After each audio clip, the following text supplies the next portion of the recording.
Salam alaikum wa rahmatullahi wa barakatuh. Vous accueillir ici pour notre fête nationale et en plus pour célébrer notre indépendance, quel plaisir, cela me rend très heureux. Cette fête nationale, le centenaire, nous donne l'occasion de retrouver en grand nombre les amis et d'en découvrir de nouveaux.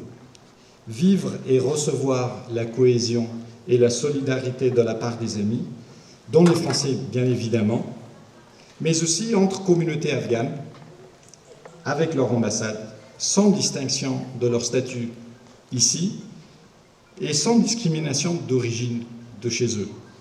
Et surtout les voir, malgré les vicissitudes de la vie, malgré, ou devrais-je dire, grâce à leur enracinement social réussi dans leur deuxième pays, attachés à l'indépendance de leur pays d'origine. Je voudrais donc vous dire toute ma joie et toute ma fierté et reconnaissance de vous voir nombreux, nos amis, nous accompagner pour la fête nationale célébrant le centenaire du traité du mois d'août 1919, par lequel l'Afghanistan, resté toujours indépendant autrement, a refusé la limite imposée par l'Empire britannique sur ses relations extérieures. Alors qu'ailleurs dans le monde, notamment en France, les esprits étaient tournés au traité qui réparait, mettait fin à la Grande Guerre, en Afghanistan, le roi Amanullah et ses compagnons ont refusé de, comme on disait, de n'avoir de fenêtre ouverte sur le monde que celle donnant sur l'Inde. Donc l'Afghanistan voulait et veut toujours rester indépendant, avoir de grandes fenêtres, grandes ouvertes sur le monde, sur ses amis et sur les pays et esprits. La légitimité, l'indépendance et l'ordre constitutionnel émanent seulement des élections, du suffrage, de la volonté du peuple. Je voudrais revenir sur ce point et axer mes propos sur ce thème, car nous avons justement nos élections dans exactement 11 jours, le 28. Et évidemment, les élections, c'est le symbole suprême de l'indépendance d'un peuple. Ces élections, donc, le peuple afghan les veut. Les citoyens se sont inscrits en masse. On compte plus de 9 600 000 électeurs. Les institutions internationales, les Nations Unies, l'Union européenne, l'OTAN, la France évidemment, ont réaffirmé leur volonté de voir ce processus démocratique se dérouler dans les meilleures conditions possibles. Notre pays a mis en place des dispositifs de sécurité, 100 000 agents de sécurité pour le jour des élections, dont 72 000 déployés, 30 000 autres prêts à renforcer si nécessaire. Il y a 17 candidats à la présidence, dont le président sortant, M. Mohamed Ashraf Ghani, et M. Abdullah Abdullah, le chef exécutif du gouvernement de l'Union nationale. C'est dire si la démocratie est vivante.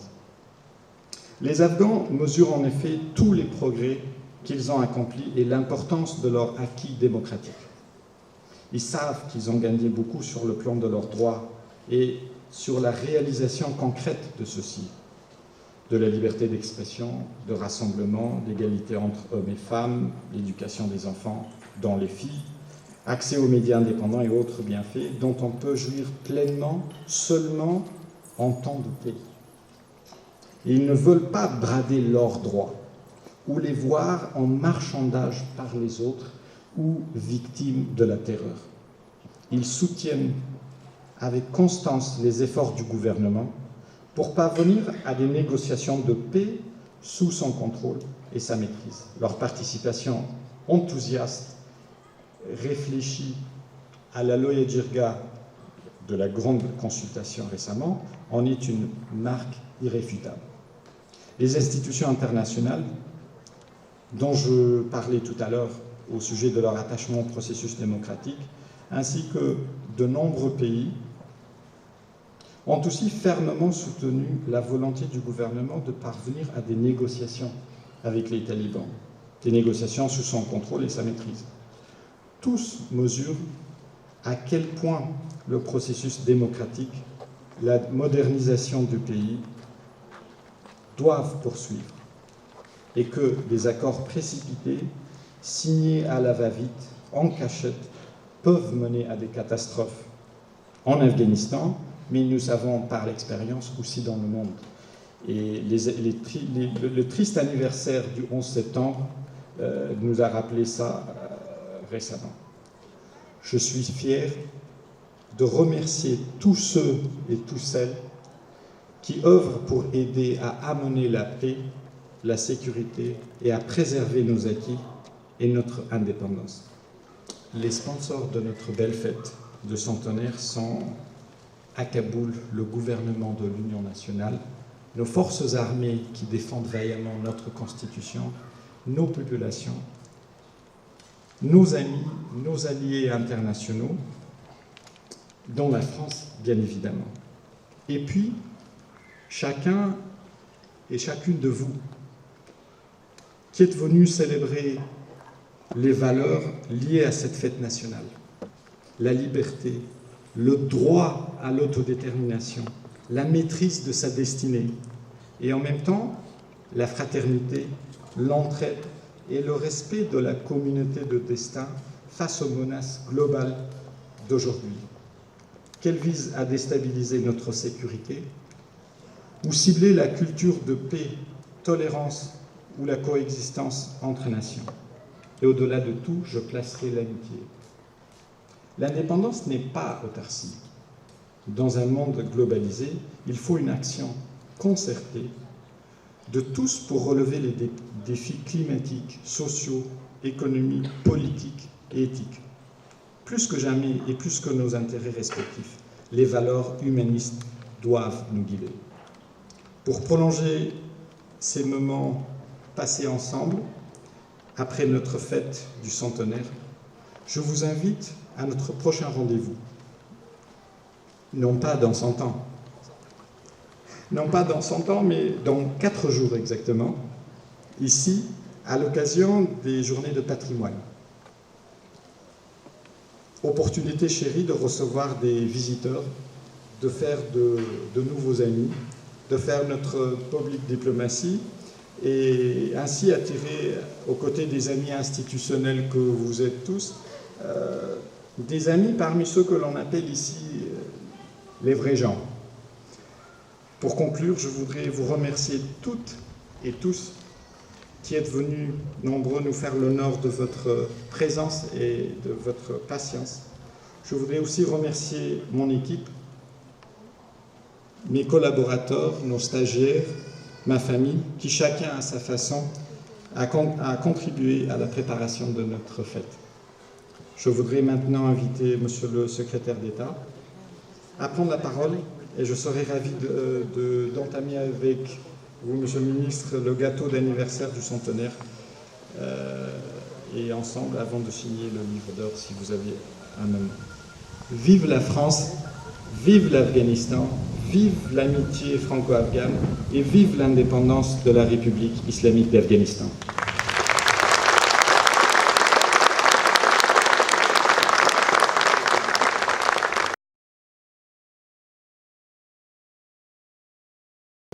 Mesdames et messieurs les ambassadeurs, mesdames et messieurs les députés, sénateurs, monsieur le directeur Asie du ministère de l'Europe des Affaires étrangères, mesdames et messieurs, chers amis parce que ce sont des amis qui se sont réunis ce soir. Alors c'est pour moi un très grand honneur de représenter la France ce soir pour célébrer cette date si importante, ce centenaire de l'indépendance de votre pays, où plus simplement aussi le fait que vous ayez recouvré la maîtrise de vos relations extérieures il y a un siècle. Parce que ne nous y trompons pas, la France, l'Afghanistan, je crois, ont en commun d'être des grandes et vieilles nations, avec une histoire, une culture qui puise très loin. Et je crois que c'est la force de ces deux cultures qui, dans ce dialogue, aussi se sont confortées.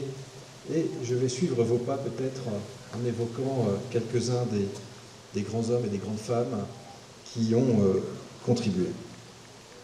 Alors, venir célébrer à vos côtés cet événement, c'est pour moi aussi souligner la densité de cette relation bilatérale portée par un profond respect réciproque. Je crois que cette notion de respect, elle est capitale. Et c'est ce respect qui déjà transparaissait dans les mémoires d'Auguste Clausecourt, l'un des premiers témoignages en français, justement, sur l'Afghanistan. On est au début du XIXe siècle.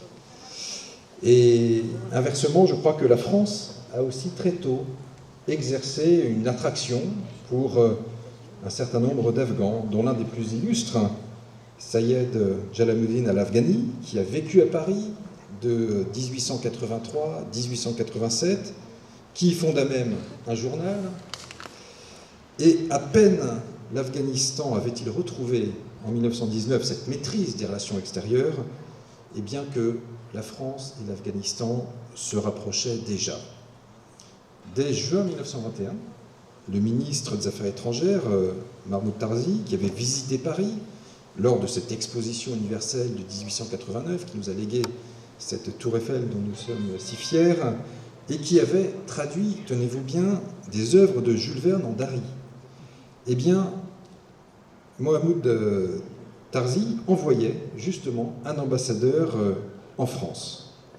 Et quelques mois plus tard, nous sommes le 28 avril 1922, un traité franco-afghan était signé qui prévoyait l'envoi respectif de missions diplomatiques.